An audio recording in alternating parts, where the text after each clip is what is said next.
अस्सलामुअलैकुम। Cricket with Danish के साथ मैं हूं दानिश नईम बासी। आप सबसे रिक्वेस्ट है कि अगर आपको ये व्यूज समझ में आते हैं, पसंद आते हैं और न्यूट्रल लगते हैं तो बिल्कुल आप इस चैनल को सब्सक्राइब कर सकते हैं और वीडियो को लाइक कर सकते हैं। कुछ बातें अगर जिस पे आप डिस्कस करना चाहें, कुछ कमेंट करना चाहें, कुछ ऐसी बातें जिन पर आप चाहते हैं ये बातचीत की जाए तो बिल्कुल वो कमेंट आप करें ताकि उन पर भी मैं आपसे बात करूं। फिलहाल मैं आपसे बात करूंगा अपनी लास्ट वीडियो की और फिर बात करूंगा पाकिस्तान क्रिकेट बोर्ड के चेयरमैन मोहसिन नकवी की। जो मैंने लास्ट वीडियो में आपसे बात कही थी वहीं तक की कहानी आज चेयरमैन पाकिस्तान क्रिकेट बोर्ड ने सुनाई है। लास्ट वीडियो में मैंने आपको बताया था कि शेड्यूल जा चुका है और अभी तक इंडिया की तरफ से कोई जवाब नहीं आया है और एग्जैक्टली इंडिया क्या है, ये दीगर क्रिकेट बोर्ड की तरफ अभी तक शेड्यूल नहीं गया है। तो जो स्केड्यूल आज मोहसिन नकवी ने बात की है और जिस तरह से हमने देखा, उन्होंने ये बतलाया है कि चैंपियंस ट्रॉफी पाकिस्तान में होगी। पहले तो मैं आपको ये बात बतलाऊं कि एक ये गैर रस्मी बातचीत थी, कोई बहुत बड़ी कोई ऐसा कोई प्रेस कॉन्फ्रेंस नहीं थी जो कि ऑफिशियली शेड्यूल की गई हो। इस प्रेस कॉन्फ्रेंस के अंदर उन्होंने क्लियरली ये कह दिया है कि चैंपियंस ट्रॉफी पाकिस्तान में होगी, लेकिन अनक्लियर वो भी नजर आए हैं, अनक्लियर नजर आए हैं इंडियन टीम के हवाले से, जहां उन्होंने पुरएतमाद तरीके से कहा कि चैंपियंस ट्रॉफी पाकिस्तान में खेली जाएगी, लेकिन इंडिया के हवाले से अभी कुछ नहीं कह सकता, अच्छी खबर ही आएगी।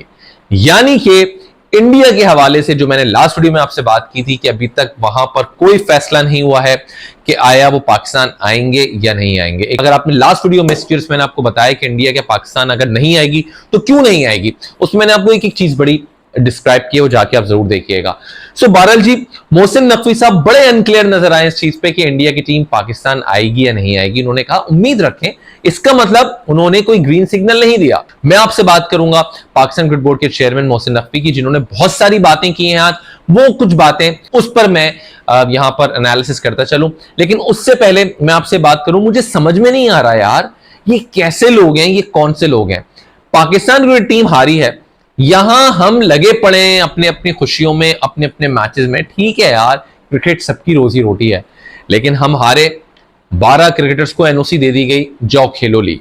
हम हारे, हमारे सेलेक्टर्स चले गए कहां, ओ भाई चैंपियंस खेलने के लिए, जो पाकिस्तान के लेजेंड्स हैं चैंपियंस खेल रहे हैं, वहां पे वाब रियाज आपको नजर आ रहे होंगे, अब्दुल रज़ाक वहां पर आपको नजर आ रहे होंगे। सो कोई मतलब यार, एक होता है ना, थोड़ा दिल को लगता है ना, बुरा लगता है ना कि हम हारे हैं। कोई भाई, ये बिल्कुल बेहिस हो चुकी है ये टीम। कोई फर्क नहीं पड़ता आप जीत रहे हैं या हार रहे हैं, लगे हुए हैं ये लोग। दूसरी बात, चेयरमैन मोहसिन नकवी ने जो सर्जरी के हवाले से एक्शन लेना चाहिए था, मुझे लगता है उनको कम से कम अब उन्होंने एक बड़ी क्लियर, वो जो एक लॉलीपॉप होती है मुझे लगता है जो दी गई है कि जल्दबाजी में कोई फैसला नहीं करेंगे, हम देखें हमें क्या करना है। और वहाब रियाज को मैंने चीफ सेलेक्टर नहीं लगाया था, बल्कि मैंने तो उनको चीफ सेलेक्टर से सिलेक्शन कमेटी में रखा है। सो ये तमाम जो उन्होंने बातें की हैं, ये मुझे लगता है एक लॉलीपॉप है, क्योंकि देखिए जिसको जो करना होता है ना वो कर जाता है। या तो चेयरमैन साहब इस वक्त बहुत सारे लोगों से राय ले रहे हैं, अभी तक उनकी समझ में नहीं आया है। अगर आप एक हेड हैं, आपकी चीजें समझ में आ जानी चाहिए इस वक्त तक। बहुत सारे लोगों की राय लेने के बाद वो कोई अपना फैसला करेंगे, लेकिन मुझे ऐसा लगता है कि कुछ नहीं होने वाला। ये बात मैंने भी पहले भी की थी और उसका रीजन ये है, देखें जो कुछ होने वाला होता है ना, एटलीस्ट सिलेक्शन कमेटी को तो तहलील किया जा सकता था, एटलीस्ट कप्तान कौन है नहीं है तहलील किया जा सकता था। कुछ फैसले हमारे यार क्रिकेटर्स की तरफ से भी आ सकते थे कि हम T20 क्रिकेट से रिटायरमेंट का ऐलान कर रहे हैं। कुछ नहीं हुआ, कुछ किसी को कख फर्क नहीं पड़ता पाकिस्तान की टीम कहां जा रही है, कहां आ रही है। अपना जो है ना, बस किबला सही होना चाहिए, दैट्स ऑल। तो चेयरमैन मोहसिन नकवी ने इस बात को तो मुझे लगता है टाल दिया, और जो मैंने आपको पहले कह दिया कि इंडिया के हवाले से यस वो अभी भी अनक्लियर है। अच्छा, मोहसिन नकवी साहब ने बड़ी इंटरेस्टिंग एक बात की है, अपनी ही बात से मुझे वो कहीं ना कहीं अपनी ही बात की नफी करते हुए नजर आए। उन्होंने कहा कि वो साबिक क्रिकेटर्स के साथ मामला देखेंगे, लेकिन उनके साथ नहीं देखेंगे जिनकी रोजी रोटी टीवी से चलती है। अब आप ये देखें, यानी कि वो लोग जो टीवी पर आ रहे हैं उनसे मैं बात नहीं कर रहा हूं यार। अगर वो टीवी पर आ रहे हैं और वो कोई बात कर रहे हैं, सही है गलत, आपको तो बात करनी चाहिए, पर्सनल क्यों हो रहे हैं आप। अच्छा चले, आप उनसे बात नहीं कर रहे, तो फिर आप मुझे ये बताइए कि अगर जो लोग टीवी पे बैठे मोहम्मद वसीम, तो आपने उनको विमेंस टीम का हेड कोच क्यों लगा दिया? वो भी तो टीवी पर बैठे थे, आपने उनको हेड कोच लगा दिया।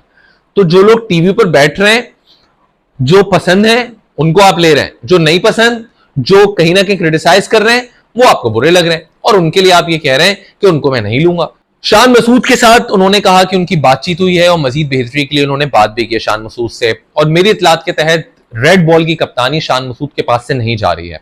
ये मेरी इतलात है, maybe I am wrong, लेकिन मेरे जो सोर्सेज हैं वो ये कहते हैं कि रेड बॉल की कप्तानी शान मसूद के पास ही रहेगी। एक और बात अगर आप यहां पर चेक करें कि इन्होंने कहा कि इनकी जो तफसीली रिपोर्ट है गैरी किस्टन की, चेयरमैन साहब ने, वो उनको मौसूल हो गई है और सब कुछ पता लग गया उनको कि क्या हो रहा है ड्रेसिंग रूम के अंदर, कौन सही कर रहा है कौन गलत कर रहा है। अब ये फैसले ले लिए जाएंगे। यार कब लिए जाएंगे यार, कब लिए जाएंगे भाई? इंतजार कर रही है आवाम, लेकिन आवाम को इस वक्त इंतजार में ही डाला जा रहा है। और फिर एक और बात अगर आप देखेंगे, अभी तक उन्होंने कहा कि मेरी वहाब रियाज और बाबर आजम से मुलाकात नहीं हुई है। यार आपकी टीम वर्ल्ड कप हारी है, डिजास्टर हुआ है, बुरी तरह हारी है, आपने अभी तक वहाब रियाज से मुलाकात नहीं की। चलो मान लिया कि आपको ने तो उनको एनओसी दे दी, वो तो खेलने चले गए, कोई फिक्र ही नहीं है यार, वर्ल्ड कप हारे नहीं हारे वो चले गए। बाबर आजम तो आपके साथ है, उनसे भी आपने मुलाकात नहीं की। तो ये जितनी बातें हो रही है ना, ये सिर्फ और सिर्फ मुझे लग रहा है कि घुमाया जा रहा है और स्टेडियम की अपग्रेडेशन के लिए काम हो रहा है। और आई होप सो कि स्टेडियम जो है वक्त पे तामीर हो जाए। मे बी मेरे अपने एनालिसिस हैं, जहां अपने एनालिसिस होते हैं वो मैं आपको बताता हूँ ना, सोर्सेस होती हैं मैं आपको बताता हूँ। मेरे अपने एनालिसिस ये हैं कि कज़ाफी स्टेडियम बनेगा। नेशनल स्टेडियम कराची जो है, मुझे ऐसा लगता है, या फिर पिंडी में से कोई स्टेडियम शायद ना हो सके। उसका रीजन ये है, मुझे लगता है कि देखें अभी आपने कज़ाफी स्टेडियम तोड़ा है, मेन बिल्डिंग गिराई है, भाई वो एक ही मजदूर तो नहीं है ना। आप नेशनल स्टेडियम में भी काम शुरू करा देते, आप चले पिंडी में भी काम शुरू करा देते। बांग्लादेश की टीम अगर आ रही है टेस्ट मैचेस खेलने, आप तीनों में से कोई दो वेन्यूज पे रख लेते, मुल्तान में रख लेते, कराची में रख लेते। लेकिन अभी तक आपने ऐसा नहीं किया। आपने एक ही वेन्यू जो क्रिकेट का हेडक्वार्टर है लाहौर, आपने उसी को अभी छेड़ा है, वहीं पर काम हो रहा है। भाई आप कराची पे भी काम उस वक्त में करवा सकते थे, उन्हीं मजदूरों ने लाहौर काम कंप्लीट करके कराची तो नहीं आना ना। तो मेरे अपने एनालिसिस है कि शायद हो सकता है कि कहीं ना कहीं इस बात का क्रेडिट लिया जाए, देखिए हमने एक इतना जबरदस्त स्टेडियम जो है बना दिया है, और मे भी शायद एक मुझे लगता है कि स्टेडियम जो है वो उस तरह से ना हो दूसरे जिस तरह से बात की जा रही है। हो सकता है मैं गलत हूं, ये सिर्फ मेरी अजम्पशन हो, लेकिन चलें देख लेते हैं। इस चैनल को सब्सक्राइब कीजिएगा, अपना ख्याल रखें, टेक केयर, अल्लाह हाफिज़।